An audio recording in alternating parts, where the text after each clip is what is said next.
اعوذ باللہ من الشیطان الرجیم بسم اللہ الرحمن الرحیم۔ سید اقتدار علی خان۔ آج جو عنوان ہے وہ ہے عید الاضحیٰ، جسے ہم سب سے بڑی عید کہتے ہیں، اور یہ اس عظیم قربانی کی یاد دلاتا ہے جو حضرت ابراہیم علیہ السلام نے خواب دیکھا تھا۔ اس خواب کا تذکرہ اپنے بیٹے فرزند حضرت اسماعیل ذبیح اللہ سے کیا کہ میں نے خواب میں یہ دیکھا ہے۔ حضرت اسماعیل علیہ السلام ارشاد فرماتے ہیں، حضرت ابراہیم علیہ السلام سے کہتے ہیں آپ حکم کو بجا لائیں، انشاءاللہ آپ مجھے صابرین میں پائیں گے، صبر کرنے والوں میں سے پائیں گے۔ جمع کا صیغہ استعمال ہو رہا ہے۔ آپ مجھے صابر پائیں گے نہیں، آپ مجھے صابرین میں سے پائیں گے، صبر کرنے والوں میں سے پائیں گے۔ اسی لیے ہم اس کو سب سے بڑی عید کہتے ہیں۔ جبکہ اگر دیکھا جائے تو ہم جوش و خروش سے جو عید مناتے ہیں وہ روزہ جب اختتام پذیر ہوتا ہے، رمضان روزوں کا اختتام ہوتا ہے تو ہم یکم شوال کو عید الفطر مناتے ہیں، جس میں فطرہ نکالا جاتا ہے۔ اس کو ہم بہت ہی شان و شوکت سے مناتے ہیں، اور سب سے بڑی عید ہم اس کو کہتے ہیں، عید الاضحیٰ کو۔ ایک نبی نے اپنے ایک فرزند کو قربان گاہ پہ لٹا کے چھری چلا دی، اور حضرت اسماعیل علیہ السلام بچ گئے اور دمبا آ گیا، اور اللہ تعالیٰ نے کہا بے شک آپ نے خواب کو سچ کر دکھایا، اور ہم نے اس کو آخرین وقت کے لیے اٹھا رکھا ہے۔ فدیناہ بذبح عظیم، اس قربانی کو ذبح عظیم سے بدل دیا ہے۔ یہ قربانی ہم آپ کی نسل سے لیں گے، اور نسل اسماعیل میں سے لیں گے۔ اس قربانی کو آخرین وقت کے لیے اس قربانی کو ہم نے اٹھا کے رکھا ہے، لیں گے۔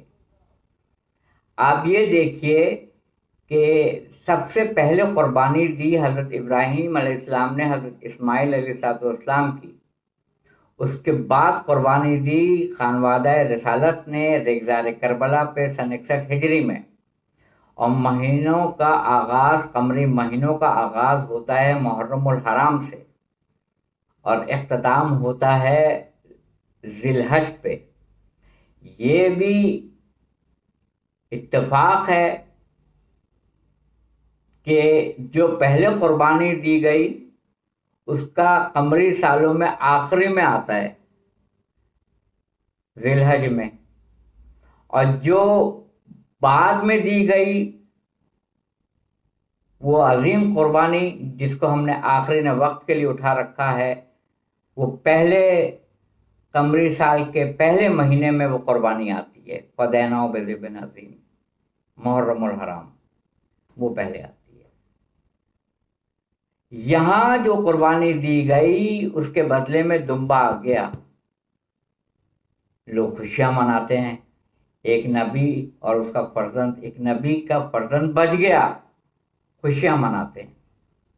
تو اس کا دوسرا رخ کیا ہوا کہ اگر کسی نبی کا فرزند نہ بچے تو کیا خوشیاں منائیں؟ نہیں۔ پہلی بات تو میں یہ عرض کروں گا اس کے اندر، سورہ توبہ 9واں سورہ قرآن مجید کا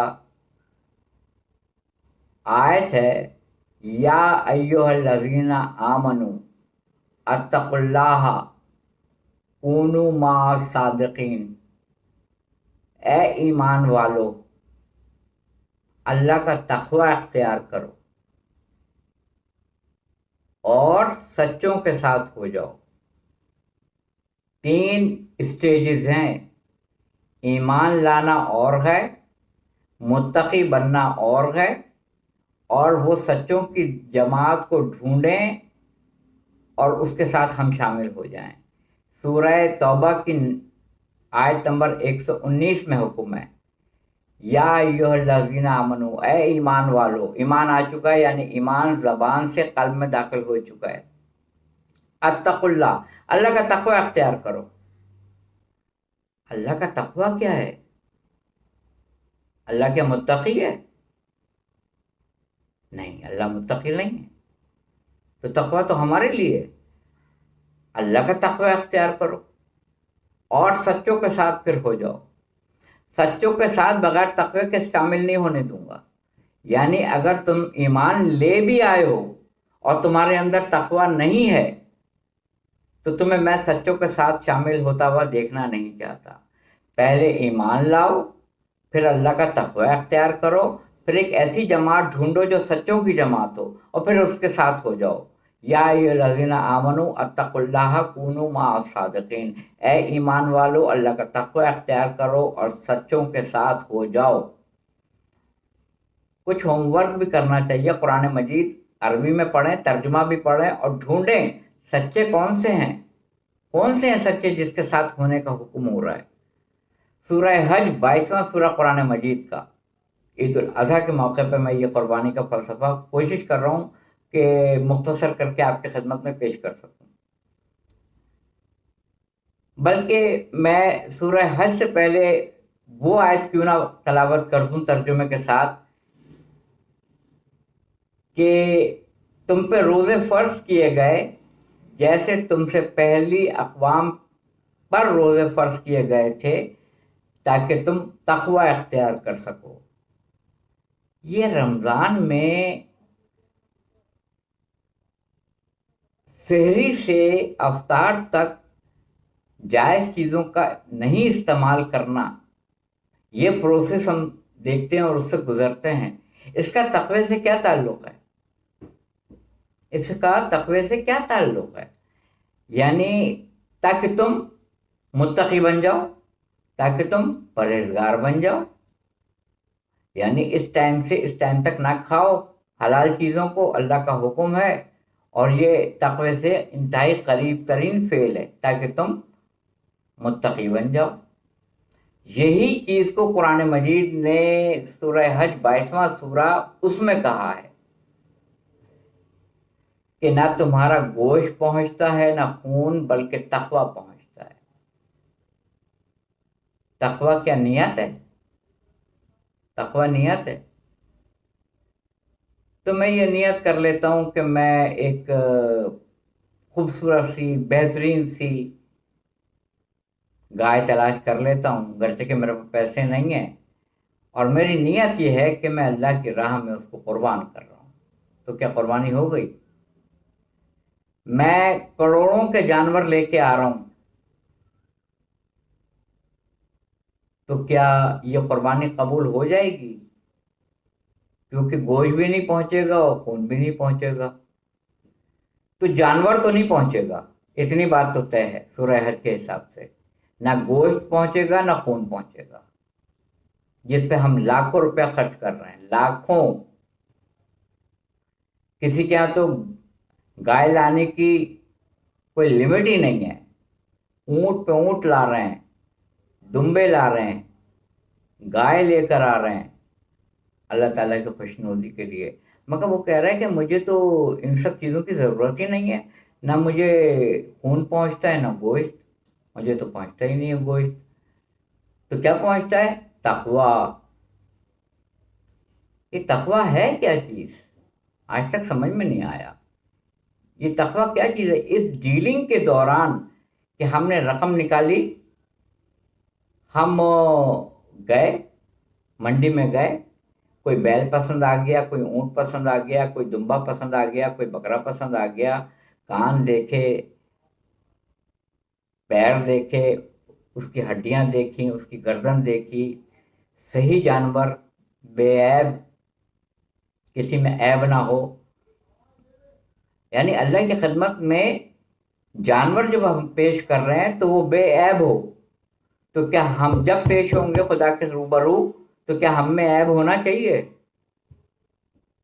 ہمارے اندر عیب ہونا چاہیے، کیونکہ جب قربانی جیسی چیز کے لیے آپ بے عیب جانور ڈھونڈ رہے ہیں، جب آپ روز مرہ زندگی کے لیے گوشت لینے جاتے ہیں تو پوچھتے ہیں اللہ اکبر پڑھا تھا، اس کے کان صحیح تھے، اس کی سینگ صحیح تھی، یہ بیمار تو نہیں تھا جانور، یہ مردار تو نہیں تھا، اور ہم گوشت لے کے آ جاتے ہیں، مگر بقرعید میں یہ فعل نہیں چلے گا۔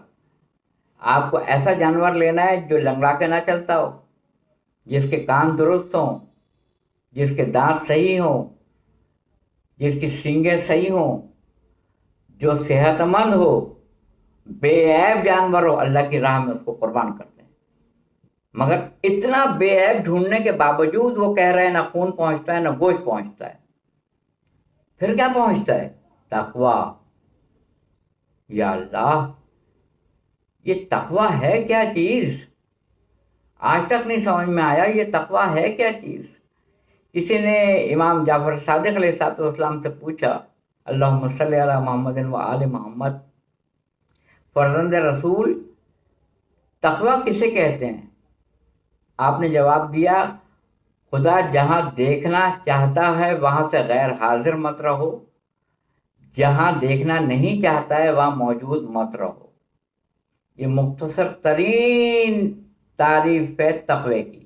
جہاں دیکھنا چاہتا ہے وہاں غیر حاضر مت رہو، جہاں نہیں دیکھنا چاہتا ہے وہاں موجود نہ رہو، یہ تقوی ہے۔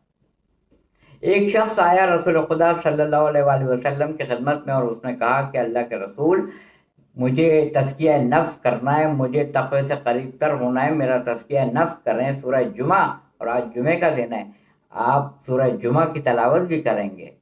یہ نبی آیا ہے صلی اللہ علیہ وآلہ وسلم، تشریف لائے ہیں تزکیہ نفس کے لیے، حکمت کی تعلیم دینے کے لیے، قرآن کی تعلیم دینے کے لیے۔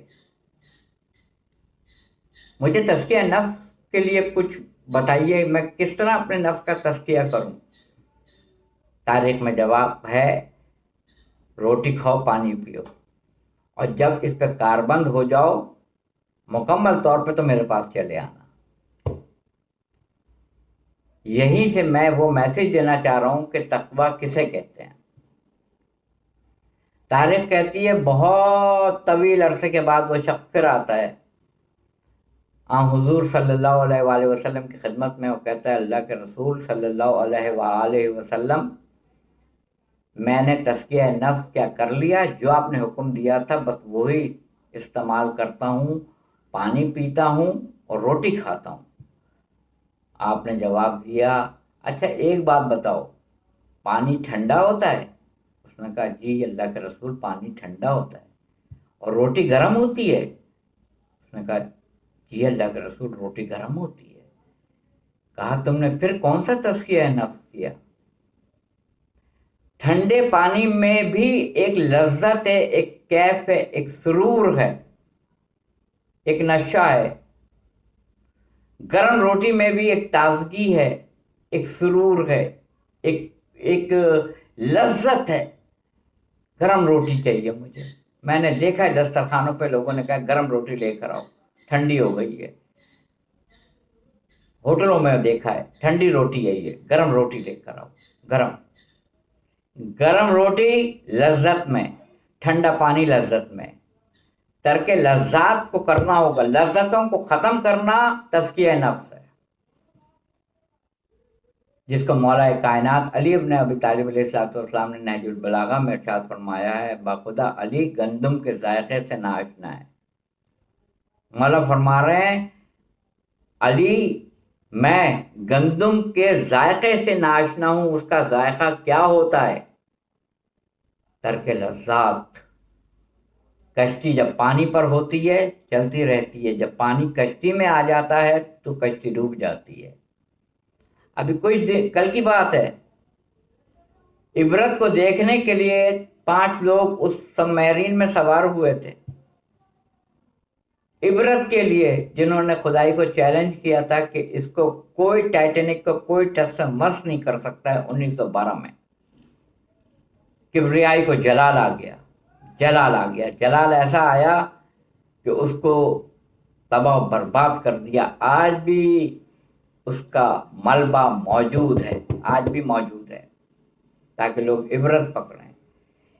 اگر کوئی عبرت کو دیکھنے کے لیے جا رہا ہے تو اس کو ٹائٹینک کو دیکھنے کی کیا ضرورت ہے؟ کیا قبرستان کافی نہیں ہے عبرت کے لیے؟ جو وینٹیلیٹر پہ لیٹے ہوئے ہیں عبرت کے لیے کافی نہیں ہے؟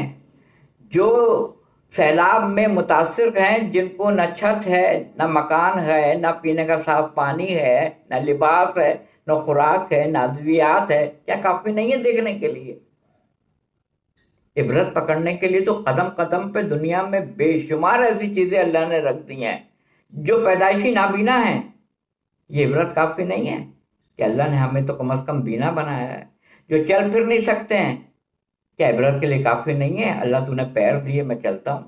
کیا یہ عبرت کے لیے کافی نہیں ہے کہ یا پروردگار عالم یہ قلم اٹھا کے میں چلانے کی تو نے مجھے توفیق دی ہے، بعض کے تو ہاتھ ہی نہیں ہے، وہ قلم کیا پکڑیں گے؟ عبرت کے لیے تو دنیا میں بے شمار چیزیں موجود ہیں، مگر ہم کیا عبرت پکڑتے ہیں؟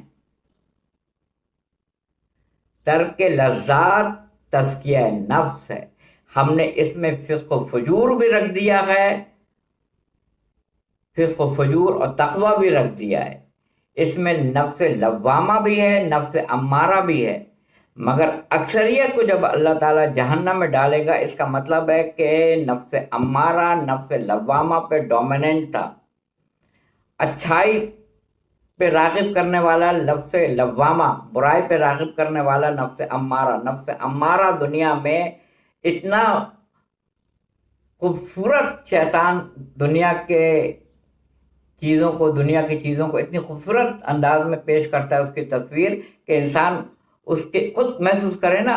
ہم جب قبرستان میں جاتے ہیں تو تھوڑی دیر کے لیے کیا کیفیت ہوتی ہے، جب وہ تدفین کے بعد باہر آ جاتے ہیں تو کوئی سگریٹ پی رہا ہوتا ہے، کوئی چائے پی رہا ہوتا ہے، کوئی خوش گپیوں میں مصروف ہوتا ہے، پھر دنیا بھی اس میں لگ جاتے ہیں، خوبصورت اس کے اندر لگ جاتے ہیں۔ اتنا خوبصورت بنایا ہے، اتنا خوبصورت اللہ تعالیٰ نے اس کائنات کو بنایا ہے، مگر بہکا رہا ہے عدو مبین شیطان ہمیں، اور ہم اس کے کہنے میں آ جاتے ہیں تو نفس امارہ نفس لوامہ پہ غالب ہو جاتا ہے، اور وہ تو پھر اور ہی ہیں نفس مطمئنہ والے، سابقون السابقون اولئک المقربون، اور آگے والے تو پھر آگے والے ہیں، آگے والوں کا کیا کہنا۔ قربانی دیتے وقت کوشش کیجیے گا ایک اس قربانی کی جو 61 ہجری میں ریگزار کربلا پہ فرزند رسول حسین ابن علی علیہ السلام نے دی تھی، اور کسی آنکھ پہ کوئی پٹی نہیں بندھی ہوئی تھی، ماؤں نے کھلی ہوئی آنکھوں سے اپنے بچوں کو تیار کیا تھا۔ حسین ابن علی نے اپنی آنکھوں پہ کوئی پٹی نہیں باندھی تھی، کھلی ہوئی آنکھوں سے لوگوں کو بھیجا، اپنے اصحاب کو، اپنے اعزہ کو، رفقائے کار کو، اپنے بچوں کو، اپنے بھائیوں کو، بھتیجوں کو، بھانجوں کو، اور اپنے ششماہے کو، 6 مہینے کے ششماہے کو۔ یہ قربانی بہت آسان ہے، بازار گئے، پیسہ دیا، جانور لے آئے، جان کی قربانی دینا۔ فتمنوا الموت ان کنتم صادقین، اگر تم سچے ہو تو تمنائے موت کرو۔ آگے قرآن نے کہا یہ تمنائے موت ہرگز نہیں کریں گے، اس لیے کہ ان کو پتہ ہے کہ انہوں نے آگے بھیجنے کے لیے تو کچھ بھیجا ہی نہیں ہے، ظاہرہ تو کچھ بھیجی ہی نہیں ہے، تو یہ تمنائے موت کبھی بھی نہیں کریں گے۔ میرے چینل کو سبسکرائب کیجیے گا، لائک کیجیے گا، شیئر کیجیے گا اور کمنٹس کیجیے گا۔ وآخر دعوانا الحمدللہ رب العالمین۔